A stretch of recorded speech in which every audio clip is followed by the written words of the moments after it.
I'm Matt McClure. And I'm Francesca Maxime, and this is Currents. Exploring the heartbreak that many don't want to talk about, domestic violence. We cannot sit down and be silent about this. Even if today's presentation saves one life, we have accomplished our mission. Plus, understanding the psychology of hate. If you continue with a willed hatred of another person, it is never healthy. And one woman's remarkable journey. She's now a devoted Catholic, but you won't believe what she used to do. You know, I really do not miss being a priest, which surprised me a little bit.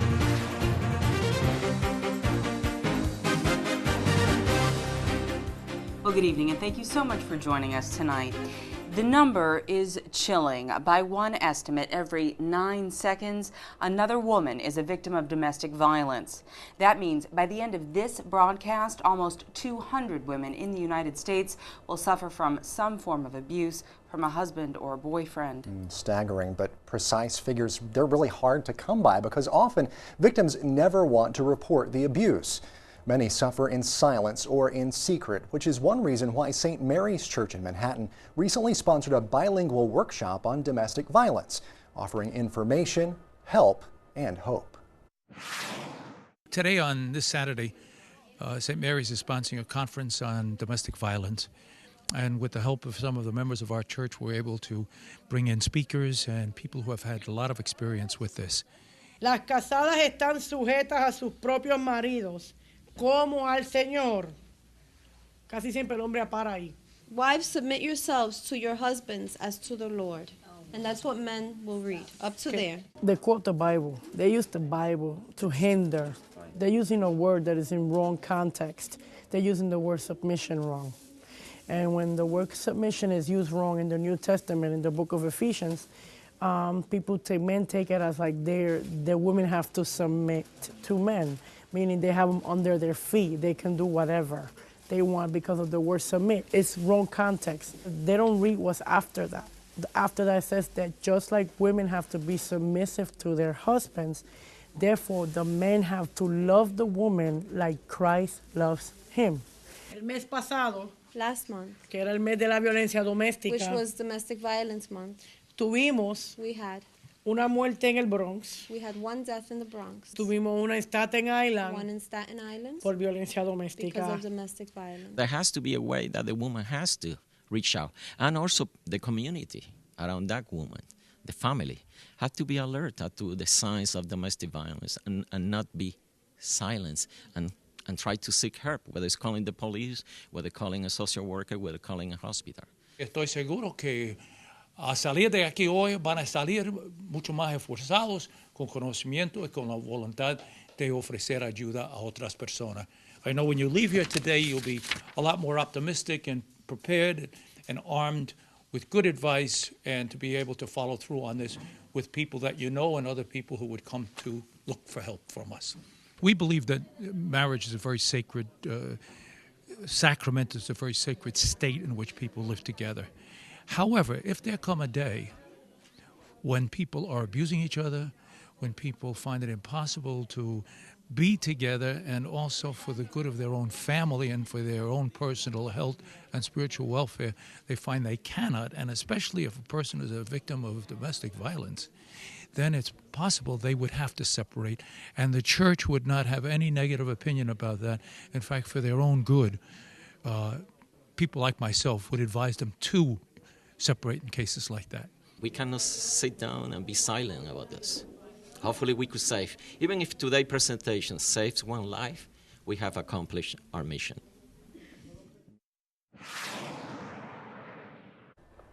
We saw that number there at the end, the hotline number to call, 1-800-942-6906. Certainly can reach out and get help if you need it. Well, stay with us. We have much more currents ahead. When we come back, China is about to ordain a new bishop, and the Vatican is not happy about it. We have that story and the rest of the day's headlines next.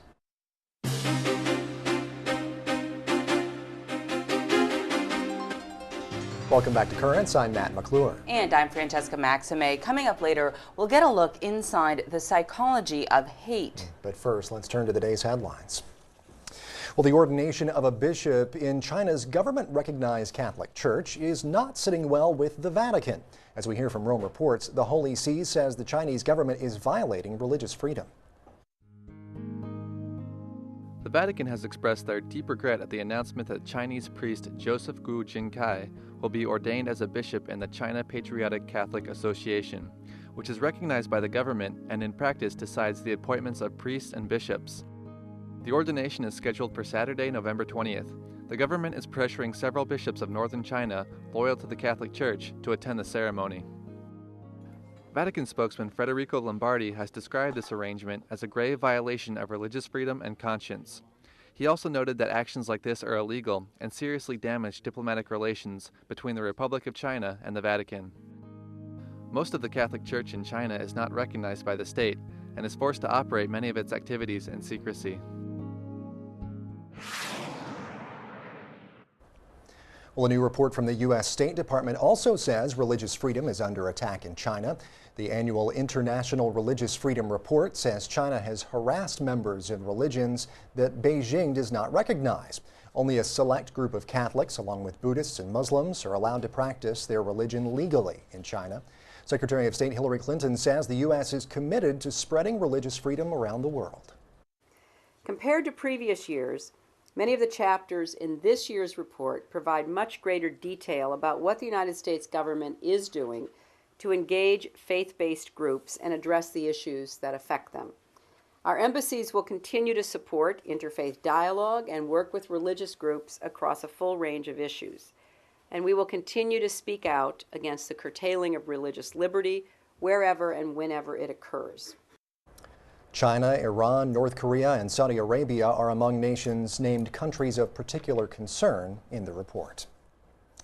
Well, meantime, Iraq's president says he will not sign the order to execute a former leader under Saddam Hussein's regime. President Jalal Talabani says Tariq Aziz, the highest-ranking member of Hussein's inner circle, should not be put to death because he is an Iraqi Christian and because he's over 70 years old. Last month, Pope Benedict called on the Iraqi government, to not execute Aziz and instead, quote, favor reconciliation and the reconstruction of peace and justice in Iraq. Well, Muslims around the world this week marked Eid al-Adha, or the Feast of Sacrifice. Prayer halls were crowded earlier this week as the Muslim faithful prepared for the celebration. The feast is marked with sacrifices of sheep and goats, which traditionally begin just after morning prayer on the first day of the observance. The Islamic holy day marks Abraham's willingness to follow God's instructions and sacrifice his son Ishmael. The story goes, though, that God provided a lamb to take Ishmael's place. Well, the feast took place at the same time while some 2.8 million Muslims made the annual Hajj pilgrimage to Mecca. Back in this country, a new Pew Research study shows that nearly 40% of Americans believe marriage is becoming obsolete. The numbers coincide with the decline in the number of married adults. This year's census showed 54% of adults in the U.S. are married. That is down from 57% 10 years ago and 72% in 1960. Pew researcher Paul Taylor, though, says the numbers do not necessarily mean marriage is about to disappear. Well, we talk a lot about the new media on this show, and a new survey by the U.S. Bishops' Conference shows dioceses in the country are catching on to the trend, albeit a little slowly. The Bishops' Conference says the study shows a wide variation in the use of new media. Nearly 80% of the dioceses that responded say they post video and audio on their websites. As for other forms of media, 10% of dioceses operate a radio station, while 6% operate a TV station. And finally, she sang for the Pope during his trip to the UK, and now she has reached yet another milestone. Scottish singing sensation Susan Boyle has the #1 album in the US and in the UK simultaneously. Her new album, called The Gift, hit #1 in Britain on Sunday and jumped to the top of the charts in the US on Wednesday. It is the first time for any artist since the Beatles in 1969. Been a while for that one. We'll stay with us. There's more currents coming up. Coming up, the surprising story of a Catholic wife and teacher who used to be a priest. If you walk into any Catholic parish, the place would collapse without women and the roles that they are occupying.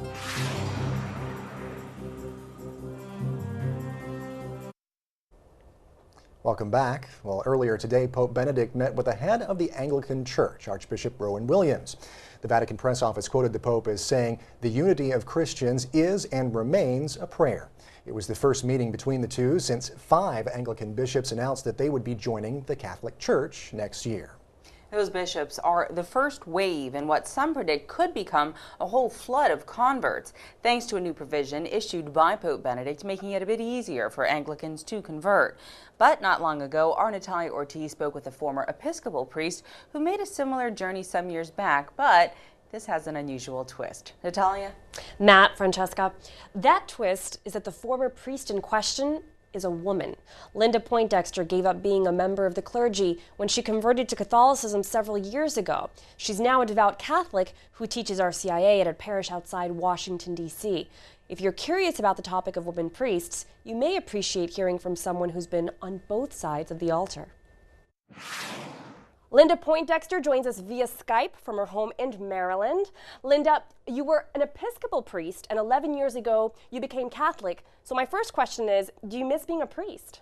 You know, I really do not miss being a priest, which surprised me a little bit. The things that I really loved most in the priesthood, working with people, working in the church, and things are still very available to me. And of course, I am so happy being a Catholic that I cannot possibly wish that I could go back. Linda, in your own words, how do you explain to people why the Catholic Church doesn't ordain women, since I'm sure given your situation, you get this question very frequently? Christ came to us as a man, and this was not an accident. This was a design of the Creator. And our priests stand at the altar in place of Christ. Some people have said that Jesus did not choose any female disciples because he was influenced by the sexist culture of his time. What are your comments regarding that? If you think about it logically, this is accusing our Lord of being sexist, which I don't think any of us would seriously do. As a matter of fact, Jesus elevated women way beyond what the society around him did. What do you say to people who accuse the Catholic Church of being sexist? If you walk into any Catholic parish, the place would collapse without women and the roles that they are occupying as parish administrators, as parish catechists, as running all of the education programs, a lot of the social programs, and a great deal of the things that have to do with liturgy. Well, I think some people would agree, but they would also say that perhaps the church doesn't recognize these women. Well, it depends on why you practice the vocation you do as a Christian. If it's for notice, you'd have a little problem anyway. I certainly have never felt unrecognized by anyone in the church. I find our clergy very generous in recognizing and thanking the people who do so much within the parish, many, maybe most of whom are women. So when you decided to become Catholic, how did you come to terms with issues such as this one? It became necessary for me to understand that the church first was divinely inspired and given by Christ infallibility of teaching. And so my job seemed to be more to know what the church teaches and then be reverently curious, to seek deeper into why and to understand it better, but not to withhold my belief and trust in the church until such time as my mind could catch up with it. What are the differences between an Episcopal priest and a Catholic priest? The Episcopal priest is not a sacrament within him or herself, not exactly a representation of Christ, but rather a person who performs certain functions, much as in the Catholic Church, the functions of blessing, of celebrating the Eucharist, of giving absolution and confession, which is done in the Episcopal Church, but not as often as in the Catholic Church. That to me was the big difference between the view of what ordination is. And therefore, I simply don't have any problem with ordination in any of the Protestant communions or ordination within the Anglican communion. What comments do you have for women who are struggling with this issue and who perhaps say that they feel a calling?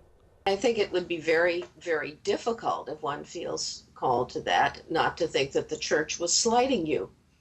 However, I would encourage such women to keep praying. Certainly, they are called to dedicate their life to Christ. Finally, Linda, what can the church do to help these women? It is difficult for women who feel that, and I think they need to be treated very gently and with great care, because they are people who want to be very close to God and to be doing His will. Linda Poindexter, thank you so much for speaking with us today. Though some would like the church to change its view on women priests, the Vatican says simply that it doesn't have the authority to ordain women as priests. It was very interesting, the sort of point that she made there about, you know, if you're doing it for the all the accolades and all of that, you're kind of doing it for the wrong reason. So as far as, you know, women not being recognized, she says if you're in it for that, should be doing what you're doing. Yeah. Go ahead. Well, I was just going to say, and there are a lot of roles out there that women do play, as she said, too, even though it's not officially as a priest. Right. She also pointed out that a lot of times women that are for this say that it's their right, and she was very careful to say it's not a right, it's a calling. And, you know, that's obviously up for debate now. What is a calling and all that, but that's for a whole other story, I guess. There you go. Part 2. Yes. All right, Natalia, thank you very much. Thank you. We'll stay with us. There's much more Currents coming up. Just ahead, called to love but drawn to hate. New insight into the human heart. Theologically, Jesus is very clear. He tells us we're not to hate other people.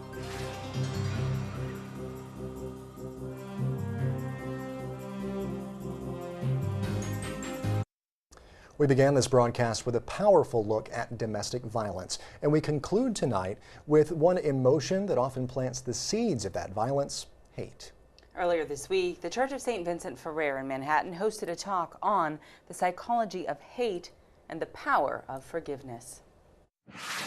Tonight, I will address two topics: one, hatred, and the other, forgiveness. The reason I'm addressing hatred is because it has been much overlooked, and because it is such an important barrier to forgiveness. Every year, this Church of St. Vincent Ferrer hosts a lecture in honor of St. Albert the Great. Albert was known for being a devotee of all forms of knowledge and science. He was the teacher, as many know, of St. Thomas Aquinas. And typically what we try and do is bring a professional from the natural or secular sciences who can speak to something of Christian significance. Many of us normal adults tend to see our enemies as all bad and our friends as all good. This kind of splitting is especially common during war or in cases of intense political conflict, like we've had in some recent years here, or when one has been deeply hurt by some individual. We live in a very fast-paced city, and I think that people carry around a lot of tension and a lot of anger, and it's nice that the church organized this. I think people need to hear how to deal with the stresses and with anger, because so if someone is angry and walking down the street, it has nothing to do with me. They don't hate me. It's more about themselves. Hatred has some rewards in the short term. Take that, and that, and that. There's a lot of fun in just being rageful and enjoying the purpose that comes from it. And finally, the big cigar here is that we feel morally superior to the people we hate. If you continue with a willed hatred of another person, it is never psychologically healthy. Theologically, Jesus is very clear. He tells us we're not to hate other people. We're our enemies. We are to love. When he was able to show me both psychologically short-term effects, long-term, and scripturally where I'm called to forgive, as he was talking, I definitely thought about a few examples as to where am I at in the phases that he described. Many times we don't know how to forgive. The apostles didn't ask Jesus, how do you forgive? Maybe they did, but it didn't get into the scriptures, and that's probably because God wants us to figure that out. You can't force yourself to forgive. So timing and I think patience with the complexity of the human heart is absolutely essential. Secondly, I think a devotion to the sacraments of the church, which give you the healing graces that the one who forgives offers, namely the love of Jesus Christ. And third, I think simply the cultivation of good friendships of people who are alongside you in the task of loving neighbor and even loving enemy. Such a great talk and such a timely topic. I mean, I think that, clearly politically, for example, we can see that there are a lot of arguments that could be made for, forgiveness and tolerance and not having anger or hatred toward your fellow man, but also just personally how those lessons resonate, because really anger and hatred and resentment, all those things really hurt the person that's holding them more than they hurt anybody else that might be directed toward. That's very true. And, I love the point that he made there about, we think of our friends as being all good, our enemies as all bad a lot of the time, but it's not really the case. I mean, there's a lot of gray area in there, and it all kind of comes back to, once again, we hear this theme of the dignity of the human person, and we're all human beings, we're all children of God, and that we, need to treat each other with that kind of respect and all that. Now, it's easier said than done, of course, because we're human at the same time, but, it's something that we all just kind of have to work on. Sure. Yeah. And figure it out for ourselves. That's kind of the important thing. Yeah, you have patience and you can take your time and try to figure it out in your own way. There's no one right way to do it for everybody. Well, that is it for tonight. Coming up tomorrow, it is beginning to look a lot like Thanksgiving. You got to wait another month and a half for the other one. Yeah. And Bishop DeMarcio will be here to talk about that holiday and even give us a preview of how he will be spending it. Cutting the turkey, I'm sure. I was like, your mouth is starting to water already. Yes, exactly. Pumpkin pie. Turkey, and there's a cranberry sauce. Anyway, meantime, remember, we're always online over at currentsny.net. You can also find us on Facebook and on Twitter as well. Until next time, I'm Matt McClure. And I'm Francesca Maxime. Thanks so much for joining us, and have a great night.